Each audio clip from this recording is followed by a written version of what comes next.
ছত্তিশগড়ের মেনপাতে এই দলদলা অর্থাৎ বাউন্সিং ল্যান্ড, এই জায়গাটার উপরে যদি তুমি লাফাও তার চারিপাশটা অনেকটা অঞ্চল জুড়ে বাউন্স করতে থাকবে, সেই জন্য এই জায়গাটার নাম বাউন্সিং ল্যান্ড বা দলদলা। দলদলা বা বাউন্সিং ল্যান্ড ছাড়াও দেখবো ফিশ পয়েন্ট, একটা সুন্দর জলপ্রপাত, আর তার সাথেও এখানকার প্রাকৃতিক পরিবেশ। আরও আসবে এর পরবর্তী পর্যায়ে, মানে পরের পার্টে। ভীষণ সুন্দর লেগেছে মেনপাত ভ্রমণ। ছত্তিশগড়ের একটা পাহাড়ি ছোট্ট অঞ্চল যেখানে ছোট তিব্বত বলা যায়। হাই এভরিওয়ান, আমি উমা বলছি লাইফস্টাইল উইথ উম থেকে। সবাই ভালো আছো তো? মেনপাতে আমি গিয়েছিলাম পুজোর আগে, কিন্তু ভিডিওটা এডিট করে দিতে দিতেই পুজো পার হয়ে গেল। আসলে পুজোর আনন্দে মেতেছিলাম, আর সেই জন্য দিতে একটু দেরি হলো। নিশ্চয়ই তোমরা আমার সাথে থাকবে, আগের ভিডিওগুলো বা পরের ভিডিওগুলো অবশ্যই দেখবে। যারা যারা আমার ভিডিওগুলো দেখছো প্লিজ একটা লাইক করে দিও, তাহলে আমি অনেক উৎসাহ পাই। চলো আমার ভিডিও শুরু করি মেনপাত ভ্রমণে। আমরা এর আগে দেখেছিলাম মনেস্ট্রি, এর আগের ভিডিওতে। মনেস্ট্রিগুলো দেখার পর আমরা চললাম দলদলাতে, অর্থাৎ বাউন্সিং ল্যান্ড দেখব বলে। প্রাকৃতিক পরিবেশ দেখো কি সুন্দর।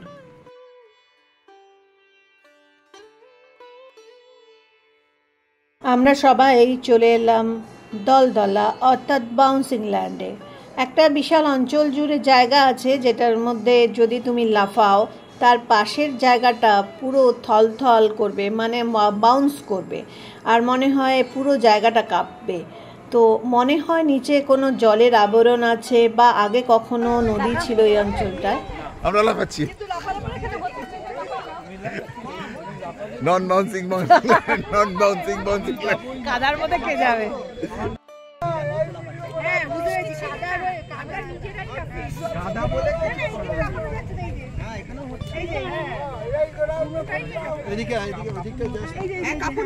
এই দেখো একটা কাঁপুনি হচ্ছে, এখানেও হচ্ছে, আমরাও একটা ফিল করছি। বাউন্সিং ল্যান্ডের এই পয়েন্ট এটা। এই লোকটা দেখো লাফাচ্ছে, আমরা অনেকটা দূরে ছিলাম, সেখানেও আমরা বাউন্সটা অনুভব করছিলাম, মানে কাঁপছিল মাটিটা। তুমি করো,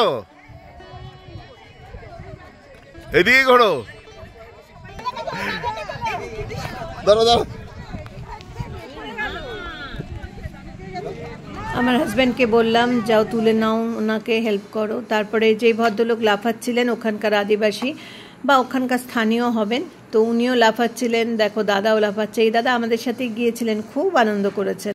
বেড়াতে গেলে সবারই মন খুব ভালো হয়ে যায়, আর কিন্তু বাড়ির কথা মনে থাকে না, রান্না বান্না কিছুই খেয়াল থাকে না, শুধু ঘোরো আর আনন্দ করো। আমরা সবাই বাচ্চা হয়ে গেছি। হ্যাঁ এবার নড়ছে দেখো, আমি ওখানটাই যাচ্ছি না কাদাতে যেও না।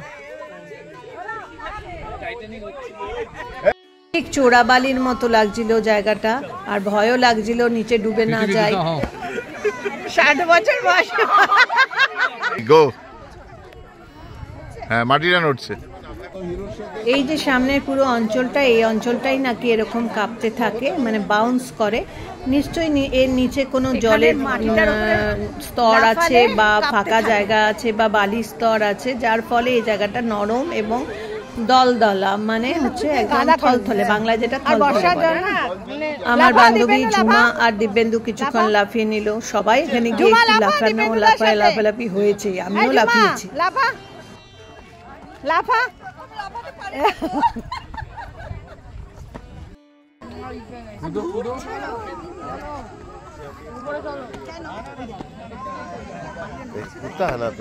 হ্যাঁ জলটা কাঁপছে দেখো। করো করো ভাই করো, লাফা লাফা। এই জলগুলো না না, মুখে মুখ দো না ভাইয়া, মুখ দো, মুখ করো ভাইয়া। ও বাবা, ও বাবা, ইধার মুখ দো। এর মধ্যে আরেকটা জিনিস দিতে হয়, যেটা দেয় সব মিউজিশিয়ানরা দেয়।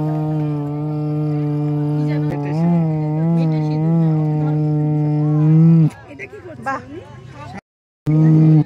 দেখি দেখি এই পাতাটা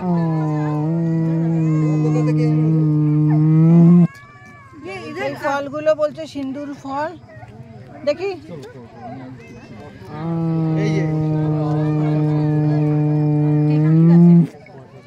করবেন নাকি? দিচ্ছে জয় হনুমান জ্ঞান গুণ সাগরে দেখি দেখি কেমন টিপ পড়ানো। একটা গাছের ফলের মধ্যে থেকে এই রংটা লাগিয়ে দিল কিরকম সিঁদুরের মতো। কি সুন্দর না জায়গাটা, দেখো দেওয়ালের মধ্যে এত গাছ হয়ে রয়েছে। এগুলো কিন্তু একটা আর্ট, গাছ করা। জলজলি, দলদলা বলে, জলজলি বলে, বাউন্সিং ল্যান্ড বলে। এবার উপর দিকে বাসে যাচ্ছি।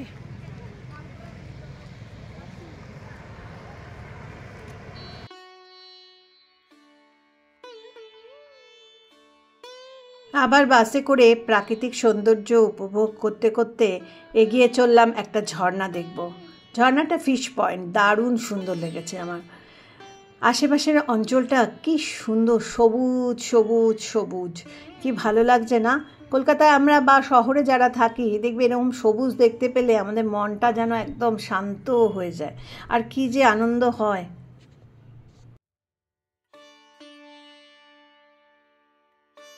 পাথরের বেড়া, তারপরে সবুজ ক্ষেত, তার পাশে ডিপ সবুজের পাহাড়, তার পাশে দিগন্ত রেখা যেখানে আকাশ মেঘ এসে মিশেছে, কি ভালো লাগছে না? মাছলি পানি কা রানী আমরা দেখতে যাচ্ছি।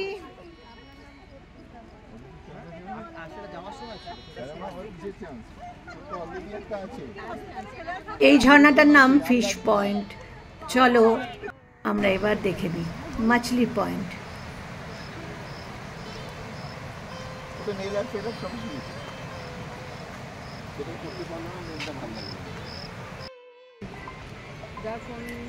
রিমা করছে কিনা দেখো।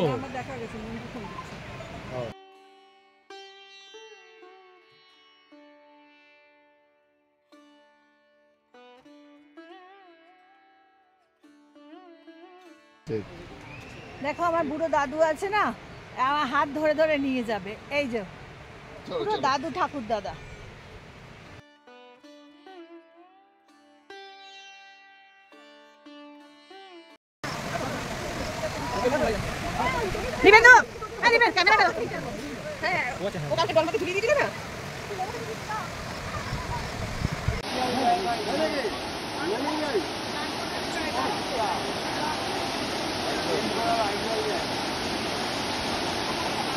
এত মহিলা দেখে না দাদা প্রেম করার জন্য পাগল হয়ে গেছে।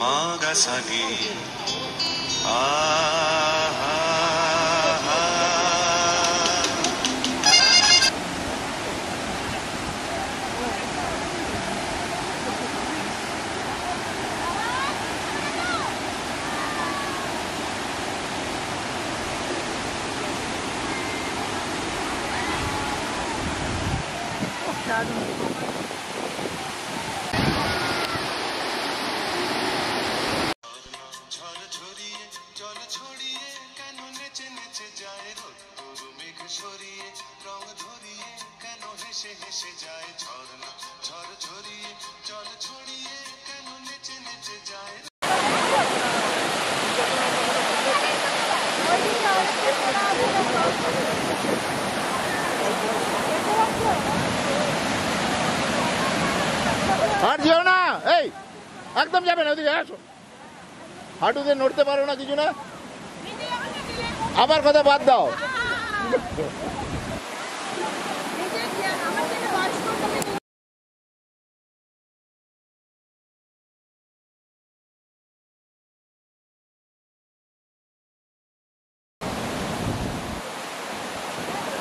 ধরবো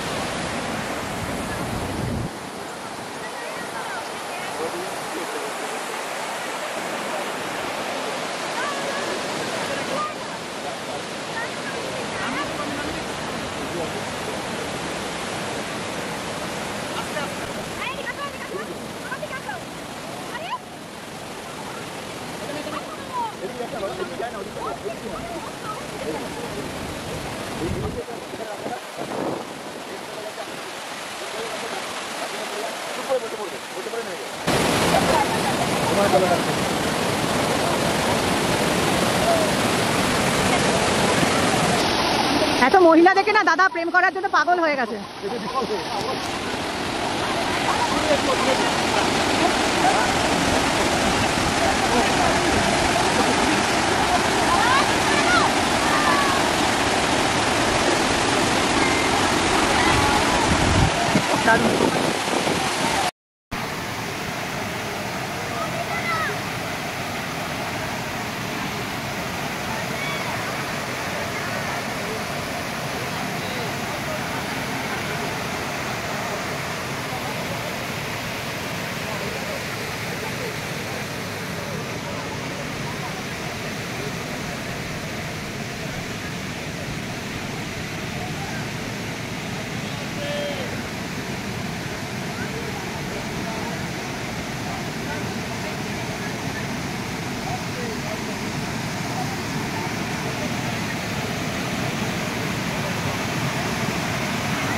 দীপেন্দু দাঁড়াও, এই দীপেন্দু ওখানে নয়, বেশি করছো।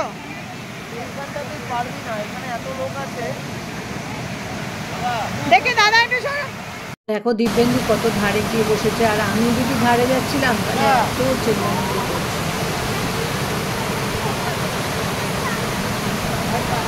ঘরগুলো কিন্তু এরকমই বদমাশ, শুধু শাসন করবে কিন্তু নিজেরা কোনো শাসন করবে না।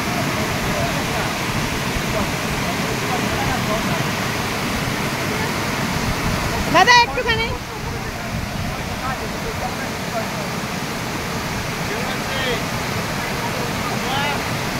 মনে হয় এখানেই বসে থাকি অনন্তকাল ধরে, কোনো কাজকর্ম নেই, বাড়িতে যাওয়ার তারা নেই, শুধু এখানেই বসে থাকি। ঘুরতে গেলে আমার তো এরকম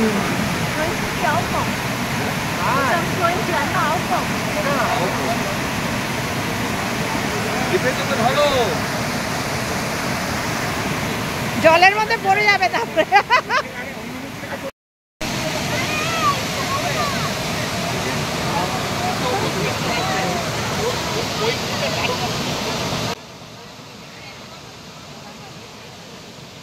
মাছলি পয়েন্ট দেখা হয়ে গেল, এবার আমরা এগিয়ে চলবো উল্টা পানি দেখতে। উল্টা পানি হলো, আমরা তো জানি জল উপর থেকে নিচে যায়, মানে উঁচু জায়গা থেকে নিচের জায়গায় যায়, কখনোই জল নিচু জায়গা থেকে উপর জায়গায় যেতে পারে না, মানে জলের ধর্ম অনুযায়ী।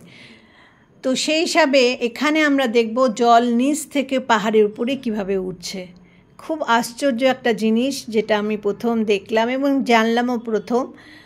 যাওয়ার আগে ইউটিউবে সার্চ করে নিয়েছিলাম, এসব জায়গাগুলো জানতে পেরেছিলাম, যখন গিয়ে দেখলাম সত্যি আশ্চর্য হয়েছে। চলো, এই ঝর্ণাটা তোমাদের কেমন লাগলো?